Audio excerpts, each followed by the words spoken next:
महांगारे बिजुबाबू प्रतिमूर्ति भंगा घटना रे संपृक्ति अभियोग रे पूर्वतन विधायक प्रताप जेना नारे थाना रे एतला न्याय पाई लड़ई परिवार संगठन संपादक दिलीप कुमार साहू एतला देइछंती।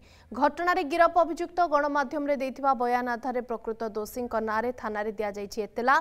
दिलीप कहते प्रताप जेना महांगा को अशांत करने को चाहते बहु हत्याकांड रे तांकर संपृक्ति रही। एही एतला को आधार करी भद्रेश्वर थाना अधिकारी अधिक तदंत करुवा कहते।